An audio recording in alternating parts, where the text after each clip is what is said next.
Hello guys, welcome back to the classes. The channel name is my class. ठीक है, और अभी हम लोग पढ़ रहे हैं पॉलिटी। और पॉलिटी में जो रेफरेंस है, जो बुक में पढ़ा यहाँ से जिससे हम पढ़ रहे हैं, वो है लक्ष्मीकांत। सीधा लक्ष्मीकांत से पढ़ेंगे अभी, ताकि लक्ष्मीकांत भी कवर हो जाए। और ये अपन जल्दी जल्दी करने की कोशिश करेंगे, इसको ज़्यादा लंबा नहीं खींचेंगे, ताकि आप लोग लक्ष्मीकांत अच्छी खासी स्पीड से कवर कर सकें। तो अभी हम लोग कर रहे हैं इलेक्शन कमीशन, जो चैप्टर नंबर 42 है। ये 5th एडिशन है मेरे पास लक्ष्मीकांत का। आप लोगों के पास अभी शायद 7th एडिशन भी आ गया होगा, लेकिन 5th एडिशन में भी चैप्टर नंबर 42 है और 6th में भी चैप्टर नंबर 42 है। So let's begin. देखो, इलेक्शन कमीशन क्या है। आर्टिकल नंबर 342 जो है, इसमें अपने को दे रखा है कि हमारी इलेक्शन कमीशन नाम की चीज़ है। इलेक्शन कमीशन एक परमानेंट और एक इंडिपेंडेंट बॉडी है, जो कि कॉन्स्टिट्यूशन ऑफ इंडिया इसको इस्टेब्लिश कर रहा है। चूँकि कॉन्स्टिट्यूशन ऑफ इंडिया इसको इस्टेब्लिश कर रहा है, इसलिए इलेक्शन कमीशन एक कॉन्स्टिट्यूशनल बॉडी हो गई। ठीक है, तो इसका उद्देश्य क्या है? इसका उद्देश्य ये है कि भाई अपन फ्री एंड फेयर इलेक्शन करवाएंगे कंट्री के अंदर।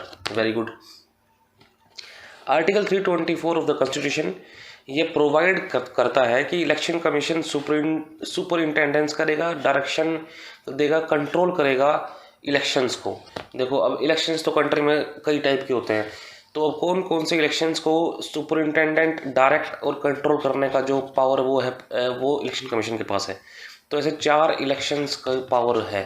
तो पहला जो है वो है पार्लियामेंट का इलेक्शन, सेकंड स्टेट लेजिस्लेचर का, तीसरा प्रेसिडेंट का, फोर्थ इज वाइस प्रेसिडेंट। मतलब इलेक्शन कमीशन 4 टाइप के इलेक्शंस करवाता है। उनमें से कौन कौन सा आ गया? पार्लियामेंट का आ गया, state legislature, president, vice president. ठीक है, इसलिए इलेक्शन कमीशन को अपन लोग क्या बोल देते हैं कि हमारी ये ऑल इंडिया बॉडी है, जो कि सेंट्रल गवर्नमेंट और स्टेट गवर्नमेंट दोनों के इलेक्शन करवाती है। काम खत्म। This was the first paragraph. Let's go. अब देखो, इलेक्शन कमीशन जो है ना, this is very important cheese, exam में पूछ लिया जाता है। इलेक्शन कमीशन पंचायत और म्यूनसिपैलिटीज़ के इलेक्शन नहीं करवाता। इस चीज़ के लिए हर स्टेट अपना स्टेट इलेक्शन कमीशन बनाता है। अब आते हैं अपन composition of the election commission. Election commission में कौन कौन होता है? आर्टिकल 324 ऑफ द कॉन्स्टिट्यूशन ने अलग अलग प्रोविजंस बनाए हैं कि भाई इलेक्शन कमीशन के अंदर कौन कौन होगा। तो इलेक्शन कमीशन के अंदर एक भाई साहब होंगे चीफ इलेक्शन कमिश्नर, और उनके साथ जो होंगे अलग इलेक्शन कमिश्नर्स होंगे। मतलब chief election commissioner plus election commissioner. और कितने इलेक्शन कमिश्नर्स होंगे, ये सारी की सारी चीज़ जो है प्रेसिडेंट साहब अपने टाइम पे बताते रहते हैं कि प्रेसिडेंट टाइम पे बता रहे हैं। मतलब हर 5 साल में, या फिर मतलब 5 साल नहीं बोल सकते, प्रेसिडेंट अपनी सहूलियत के हिसाब से जब भी कोई इलेक्शन आता है उस हिसाब से अगर उनको लगता है कि भाई चीज़ों का इलेक्शन कमिश्नर्स की जो क्या कहते हैं क्वांटिटी, इलेक्शन कमीशन का नंबर अगर बढ़ाना तो बढ़ा देंगे। तो अपन अभी आगे चैप्टर में दे रखा है कि हमें किस किस टाइम पे बढ़ाया गया है। Appointment of chief election commissioner and other election commissioners is made by president. This is important. ये इंपॉर्टेंट इसलिए है क्योंकि अपॉइंटमेंट जो है वो प्रेसिडेंट कर रहे हैं, लेकिन उनका रिमूवल जो है वो प्रेसिडेंट के हाथ में नहीं रहेगा। अभी आगे देखेंगे इस चीज़ के बारे में। When any other election commissioner is appointed, chief election commissioner shall act as chairman of election commission. साफ सिंपल बात है, चीफ का मतलब ही यही है कि भाई वो चेयरमैन की तरह काम करेगा। और अगर दूसरे इलेक्शन कमिश्नर्स अपॉइंट नहीं किए गए हैं और इलेक्शन कमीशन के अंदर सिर्फ एक चीफ इलेक्शन कमिश्नर ही है, तो फिर वो खुद ही चेयरमैन है, मतलब अकेला बंदा। नहीं समझे? Let's go. President may also appoint after consultation with the election commission such regional commissioners as they may consider necessary to assist election commission। मतलब क्या हुआ कि ये प्रेसिडेंट भाई साहब है और ये अपना इलेक्शन कमीशन है। ठीक है, इलेक्शन कमीशन से प्रेसिडेंट करेंगे कंसल्टेशन, और यूँ कहेंगे कि ये मान लो पूरी की पूरी एक बड़ी जगह है, मान लो कंट्री है, इसमें किसी रीजन के अंदर अपने को अपॉइंट करवाने हैं रीजनल कमिश्नर्स। तो प्रेसिडेंट साहब इलेक्शन कमीशन की राय लेंगे, कंसल्टेशन लेंगे, और जिस जगह पे इलेक्शन कमीशन को रीजनल कमिश्नर्स चाहिए वहाँ पे रीजनल कमिश्नर्स को अपॉइंट कर देंगे। तो ये रीजनल कमिश्नर्स क्या करेंगे? इलेक्शन कमीशन को असिस्ट करेंगे इसके काम को पूरा करने में। चलते हैं थोड़ा सा और आगे। Conditions of services and tenure of office of election commissioner and regional commissioners shall be determined by president. ठीक है, अब देखिए 1950 के अंदर अपना जो है इलेक्शन कमीशन बनता है और 15 अक्टूबर 1989 तक इलेक्शन कमीशन के अंदर सिर्फ एक सिंगल मेंबर थे जो कि अपने चीफ इलेक्शन कमिश्नर थे। अब लेकिन 15 अक्टूबर 1989 के बाद ऐसा क्या हुआ, होता क्या है कि 16 अक्टूबर 1989 को प्रेसिडेंट ऐसा करते हैं कि 2 और इलेक्शन कमिश्नर अपॉइंट कर देते हैं। ऐसा क्यों?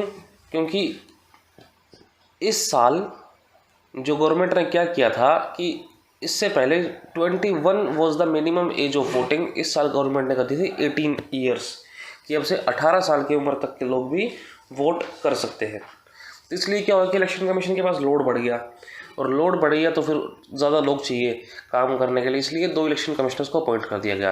तो ये जो अमेंडमेंट किया था कॉन्स्टिट्यूशन के अंदर, ये था 61st कॉन्स्टिट्यूशनल अमेंडमेंट एक्ट, जिसके तहत वोटिंग की एज 21 से घटा के 18 ईयर्स कर दी गई थी। 16th constitutional amendment act 61st sorry, ठीक है। Thereafter election commission functioned as a multi member body. लेकिन जो ये 2 पोस्ट थी इलेक्शन कमीशन की, इनको प्रेसिडेंट ने अबॉलिश कर दिया 1990 में, 1 साल बाद। Election commission was reverted to the earlier post in 1990। अक्टूबर 1993 आता है, प्रेसिडेंट ने कहा कि भाई 2 बंदों को अपॉइंट कर देते हैं, और since then and till today, अक्टूबर 1993 से लेके आज तक election commission is working as a multi member body.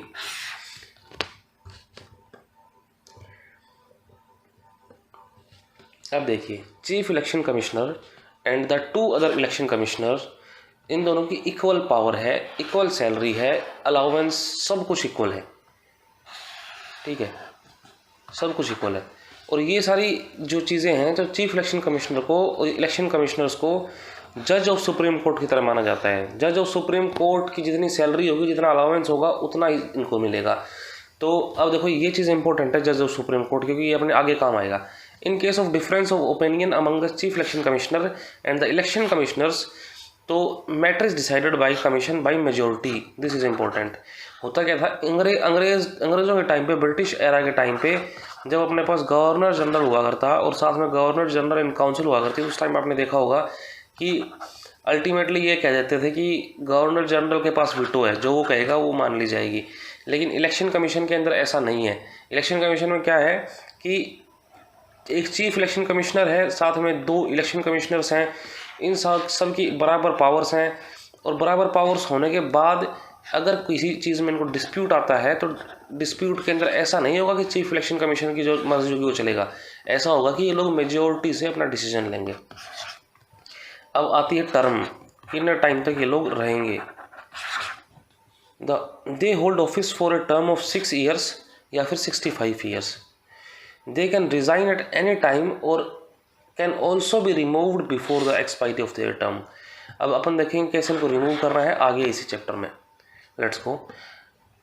लेकिन इलेक्शन कमीशन एक इतना इंपॉर्टेंट बॉडी है कि भाई इन कंट्री के अंदर इलेक्शंस करवा रहा है, कंट्री के अंदर इलेक्शंस करवाएगा, which is also very important thing, क्योंकि इलेक्शंस के अंदर रिगिंग हो गई, इलेक्शंस में दिक्कत हो गई, तो कौन इन सब चीज़ों का ध्यान रखेगा। तो इसलिए इलेक्शन कमीशन जो है वो अपना एक इम्पोर्टेंट बॉडी है, और उसके लिए उसको इंडिपेंडेंट भी होना पड़ेगा गवर्नमेंट के इन्फ्लुएंसेस से, और उसको उस इंडिपेंडेंस को बनाए रखने के लिए अपने पास ये चीज़ें हैं जो अपना पढ़ेंगे। Article 324 of the constitution in provisions को बनाता है, सेफगार्ड्स देता है कि किस तरह इलेक्शन कमीशन इम्पार्शियली और इंडिपेंडेंटली काम कर सके। देखो क्या क्या कंडीशन से क्या क्या वो दे रखे हैं प्रोविजंस, कि चीफ इलेक्शन कमिश्नर को अपन देंगे टेन्योर की सिक्योरिटी, कि भाई टेन्योर की सिक्योरिटी क्या है, 6 ईयर्स और 35 years which ever is earlier.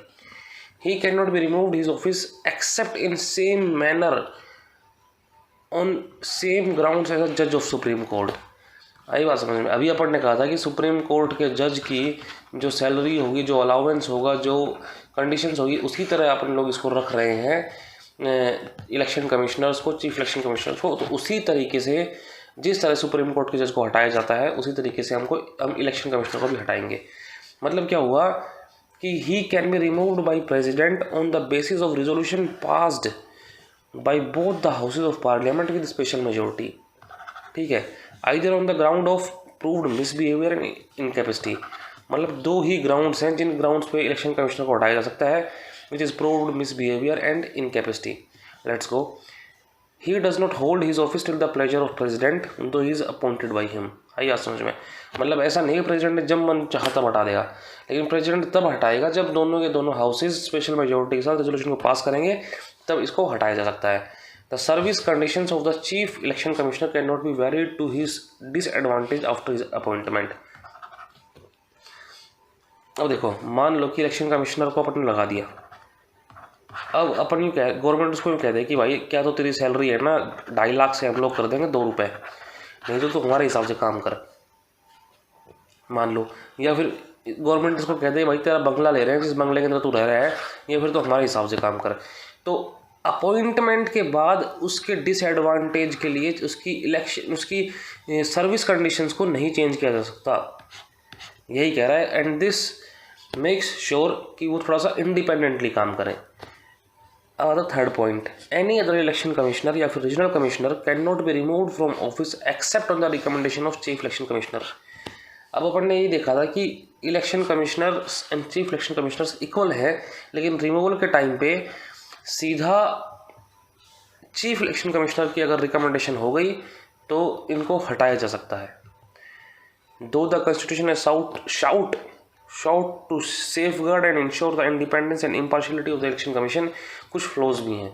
क्या कह रहा है कि कॉन्स्टिट्यूशन ने ये तो कह दिया कि भाई ये इंडिपेंडेंटली काम करेगा, इम्पार्शियली काम करेंगे, लेकिन कुछ फ्लो हैं जो कि इनके इंडिपेंडेंटली काम करने में दिक्कतें देते हैं।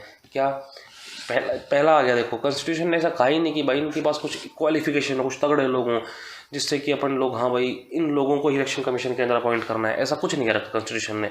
Constitution has not provide any qualification, चाहे वो लीगल हो, एजुकेशनल हो, administrative, judicial, of the members of election commission. ठीक है, constitution has not specified the term of members of election commission. Constitution ने ये नहीं कह रखा है कितने दिन तक काम करेंगे ये जो टर्म है इट इज़ बाई प्रेजिडेंट में very the term. Constitution has not debarred the retiring election commissioners from any further appointment by the government. This is the most important point. ठीक है, यूपीएससी के जो मेंबर्स हैं वो एक बार UPSC के member बन गए और फिर रिटायर हो गए तो उसके बाद वो किसी गवर्नमेंट सर्विस के अंदर नहीं आ सकते। ठीक है, लेकिन इलेक्शन कमीशन के जो बंदे हैं, इलेक्शन कमीशन के जो ऑफिसर्स हैं वो रिटायर हो गए, उसके बाद भी वो लोग गवर्नमेंट उनको किसी भी सर्विस में अपॉइंट कर सकती है। तो गवर्नमेंट यूँ मान लो कि ये इलेक्शन कमिश्नर है, ठीक है, अब ये रिटायर होने वाला है। अब गवर्नमेंट इसको नहीं कहते कि यार तेरे को हम किसी बढ़िया सेक्रेटरी वाली पोस्ट दे देंगे तो इलेक्शंस में हमारी मदद कर दे। तो ये चीज़ दिक्कत दे हो सकती है, लेकिन ये दिक्कत दे है उसके बावजूद भी ऐसी कोई पाबंदी नहीं है कि गवर्नमेंट इलेक्शन कमिश्नर्स को किसी चीज़ पे अपॉइंट ना करे। तो दीज आर द फ्लोज। अपन ने क्या फ्लोज पढ़े, अपन ने पढ़े क्या क्या कि किस तरह इंडिपेंडेंट होगा, अपन ने पढ़ा कि कैसे कैसे करके क्या क्या कंपोजिशन इलेक्शन कमीशन की, और थोड़ा सा इंट्रोडक्शन। थोड़ा सा आगे चलते हैं पावर्स के ऊपर। तो 3 टाइप की पावर है, एडमिनिस्ट्रेटिव, एडवाइजरी, कोजाई, जुडिशियल। अब जो नीचे जो पावर दे रखी है ना, ये सारी मिक्स कर रखी है ऊपर वाली पावर्स को। The powers and functions of election commission with regard to election of the parliament, state legislature, president, vice president, इनको 3 पार्ट में डिवाइड किया जा सकता है। चलते हैं, पहली पावर क्या है कि territorial areas of electoral constituencies through out the country on basis of delimitation commission act of the parliament. देखो डिलिमिटेशन कमीशन क्या करता है, डिलिमिटेशन कमीशन जो कंस्टिट्यूएंसीज है ना, टेरिटोरियल एरिया को डिवाइड करता है कंस्टिट्यूएंसीज के अंदर on the basis of population of that place. उद्देश्य क्या हुआ, मतलब मान लो कि ये एक एरिया है, अगर डिलिमिटेशन कमीशन ना होता तो इस जगह के अंदर मान लो कि 1 लाख लोग रहते हैं, इस जगह के अंदर मान लीजिए कि रहते हैं 50,000 लोग, 50K, इसमें रहते हैं 10 लाख लोग। तो हो सकता है कि इन 10 लाख लोगों की अपन ने एक कंस्टिट्यूएंसी बना दी और इसमें से 10 लाख लोगों के लिए एक मेंबर सेलेक्ट होके जा रहा है पार्लियामेंट में या फिर लेजिस्लेटिव असेंबली में। तो ये 10 लाख लोगों के लिए एक मेंबर जा रहा है और यहाँ पे 1 लाख लोगों के लिए एक मेंबर चुन के जा रहा है, if this is a constituency. तो इससे ये होता है कि रिप्रेजेंटेशन सही से नहीं हो पा रही, ठीक है। रिप्रेजेंटेशन इन द पार्लियामेंट और इन द लेजिस्लेटिव असेंबली ढंग से नहीं हो पा रही।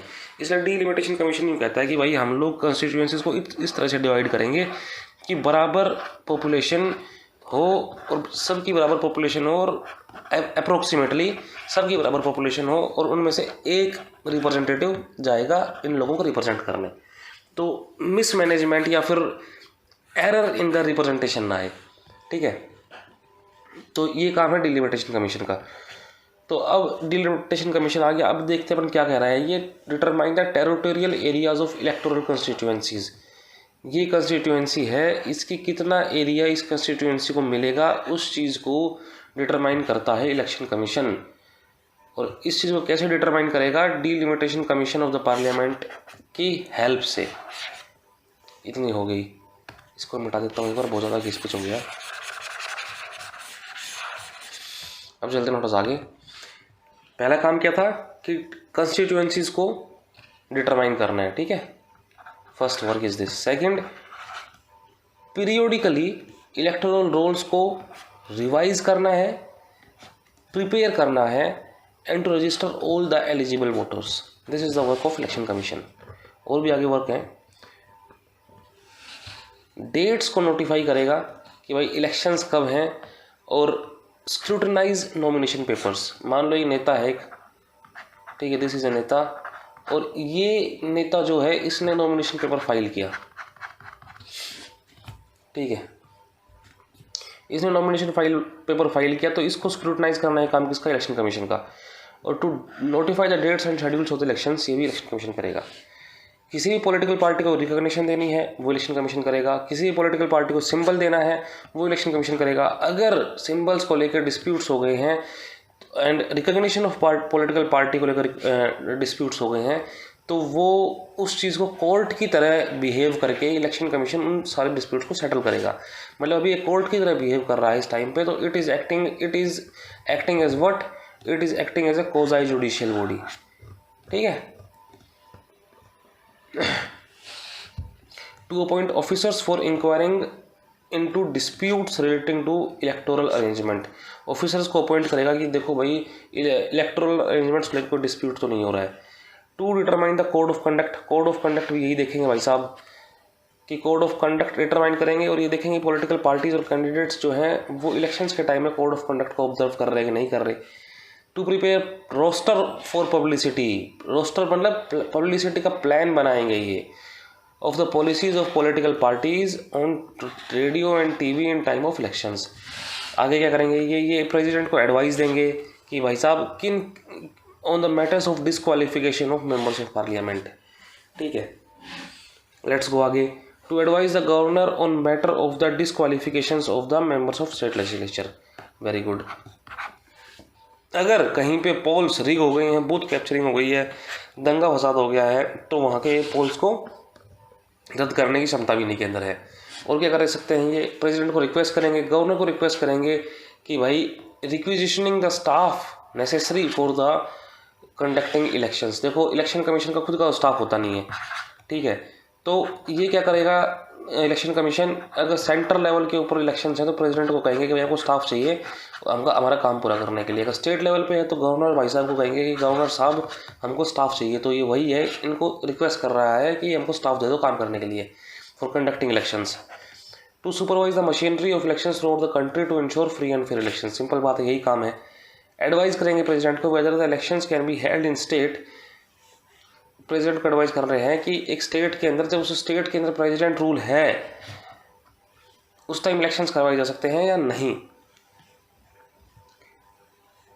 ठीक है। ये इमरजेंसी वाला मामला है। To register political parties for the purpose of elections and grant them status of national और स्टेट पॉलिटिकल पार्टीज। जब अपन पार्टीज के बारे में चैप्टर आएगा ना लास्ट में, उस टाइम पर पता लगेगा भाई किस बेसिस के ऊपर किसी पॉलिटिकल पार्टी को नेशनल पार्टी का दर्जा दिया जाता है, किस बेसिस पर स्टेट पार्टी का दर्जा दिया जाता है। तो ये कह रहा है कि पॉलिटिकल पार्टीज़ को इलेक्शंस के पर्पज़ के लिए रजिस्टर करना या फिर उनको स्टेटस देना नेशनल या स्टेट पार्टीज़ का, on basis of their poll performance, ये काम इलेक्शन कमीशन का है। Election commission is assisted by the deputy election commissioners, it is important, यहाँ से भी पूछ सकता है। इसको असिस्ट करने वाला इस पूरे पैराग्राफ से, assisted by the deputy election commissioners, deputy election commissioner civil services से आ रहे हैं, and appointed by the commission with tenure system. ठीक है, इलेक्शन कमीशन को कौन असिस्ट कर रहा है? Deputy election commissioner. Deputy election commissioner को कौन असिस्ट कर रहा है? Secretaries, joint secretaries, deputy secretaries and secretaries post के नीचे जो आता है that is the secretariat of the commission. तो ये जो सारा काम चल रहा है ना, ये पूरा का पूरा काम ये सेंट्रल लेवल पे चल रहा है, अभी स्टेट का कुछ नहीं आया इसके अंदर। ठीक है, अब स्टेट लेवल पे क्या होएगा कि election commission is assisted by the chief electoral officer. यहाँ पे आप ऐसा नहीं कह सकते कि स्टेट लेवल के ऊपर इलेक्शन कमीशन को असिस्ट करने वाला स्टेट इलेक्शन कमीशन है ना। स्टेट इलेक्शन कमीशन का काम जो है वो सिर्फ स्टेट के इलेक्शंस को संभालना है, मतलब the elections of the Panchayati Raj. Election commission को जब स्टेट के अंदर हेल्प चाहिए तो वो हेल्प कर किससे लेगा? चीफ इलेक्टोरल ऑफिसर से, who is appointed by chief election commissioner in consultation with state government. और ये स्टेट लेवल पे है। स्टेट लेवल के बाद डिस्ट्रिक्ट लेवल आता है। डिस्ट्रिक्ट लेवल पे अपने पास जो अपना कलेक्टर जो अब बनने वाले हैं वो डिस्ट्रिक्ट रिटर्निंग ऑफिसर की तरह काम करता है। और डिस्ट्रिक्ट से नीचे जो है, डिस्ट्रिक्ट रिटर्निंग ऑफिसर से नीचे आएगा एक रिटर्निंग ऑफिसर। समझ में आ गया आपको? स्टेट लेवल पे क्या है? इलेक्शन कमीशन, इलेक्शन कमीशन के नीचे आया अपने पास chief electoral officer, chief electoral officer के नीचे आया अपने पास डिस्ट्रिक्ट लेवल पे डिस्ट्रिक्ट रिटर्निंग ऑफिसर, और डिस्ट्रिक्ट रिटर्निंग ऑफिसर के नीचे आया अपने पास रिटर्निंग ऑफिसर। तो डिस्ट्रिक्ट ये आ गया। ठीक है, for every constituency in district and presiding officer for every polling booth in the constituency. हर पोलिंग बूथ के लिए कौन होगा? Presiding officer. ये हो गया इतना अपना। अब क्या क्या इसके विजन क्या है, मिशन क्या है, क्या क्या करना चाह रहा है अपनी ज़िंदगी के साथ, वो अपन देख रहे हैं। ठीक है इसको, और इसके बाद अपना चैप्टर ऑलमोस्ट खत्म हो जाएगा। तो विजन का इलेक्शन कमीशन का, इलेक्शन कमीशन कहता है कि एक ऐसा इंस्टीट्यूशन बनाएंगे जो कि मतलब ऐसा नहीं कि इंडिया की ही इलेक्टोरल डेमोक्रेसी को स्ट्रेंथन करे, ग्लोबल लेवल पे भी इलेक्टोरल डेमोक्रेसी को स्ट्रेंथन करेगा। Institution of excellence by enhancing engagement, participation and deepening strengthening electoral democracy in India. ये चीज़ें आंसर राइटिंग में काम आ सकती हैं अच्छी खासी।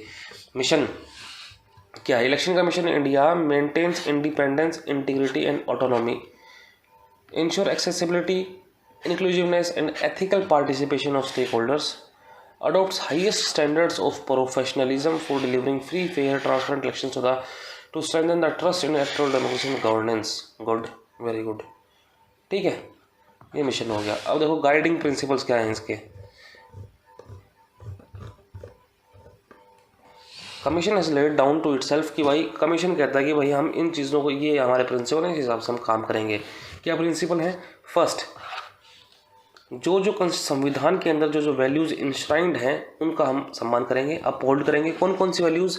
Equality, equity, impartiality, independence and rule of law.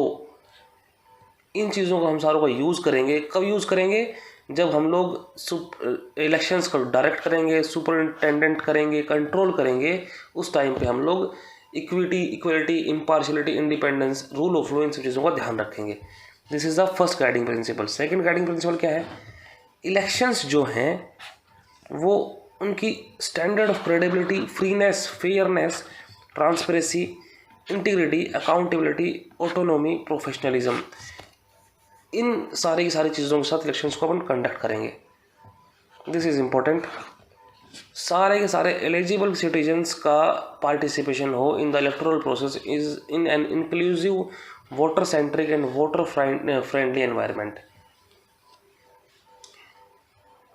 to engage with political parties and all stakeholders in the interest of electoral process, to promote awareness about the electoral process। लोगों को बताओ कि भाई किस तरह से इलेक्शन दिया जाता है। ऐसा नहीं कि वहाँ पे अंदर जाके गए, इलेक्शन लोग वोट करने गए और उस ईवीएम मशीन के ऊपर जो वहाँ बैठा ऑफिसर है, पोलिंग ऑफिसर, वही सारे सभी लोगों को वोट दे रहा है। ऐसा नहीं होना चाहिए। लोगों को पता होना चाहिए कि भाई किस तरह से इलेक्टोरल प्रोसेस चलता है, इलेक्टोरल गवर्नेंस कैसे चलती है। स्टेक होल्डर्स को पता होना चाहिए। स्टेक होल्डर्स कौन कौन है? अपने वोटर्स हो गए, पॉलिटिकल पार्टीज़ हो गई, इलेक्शन फंक्शनरीज हो गए, कैंडिडेट्स हो गए।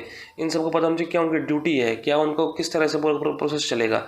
ठीक है, to develop the human resource for effective and professional delivery of electoral services, to build quality infrastructure for smooth conduct of electoral processes. Technology को अडोप्ट करेंगे for improvement in all areas of electoral processes. ठीक है, इतना हो गया। To strive for adoption of innovative practices for achieving excellence and overall realisation of the vision and the mission. क्या करेंगे अपन? Adoption of the innovative practices. ठीक है, to contribute towards reinforcement of democratic values. Democratic values को reinforce करेंगे by maintaining and reinforcing confidence and trust of the people in electoral system of the country. ठीक है, ये चीज़ें आप exam के टाइम पे, मेंस के टाइम में लिख सकते हैं, लेकिन अभी प्रीलिम्स के लिए इन चीज़ों का कोई मायने नहीं रखता। ये कुछ नहीं है ये। ठीक है, बस तो ये अपना हो गया ख़त्म। What this is we are done with election commission. अब नेक्स्ट जब अपनी अगली कॉन्स्टिट्यूशनल बॉडी है वो शायद यूपीएससी है, देख लेते हैं।